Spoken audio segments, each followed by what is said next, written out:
Tuan. Ya, sila duduk. Ni dokumen hasil kerja tanah yang hampir siap 45%. Structure salinan pun dah mula. Cuma kita ada kelewatan sikit je tentang penghantaran barang. Dalam seminggu lewat. Kelewatan tu tak boleh dibiarkan. You kena push kontraktor.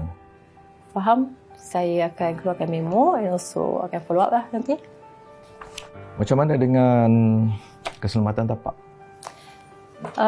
So far masih mengikut SOP. Cuma itulah ada beberapa pekerja yang masih tak nak ikut arahan. Tapi saya dah keluarkan amaran lah. Itu serius. Safety number one. Faham? Bajet masih terkawal?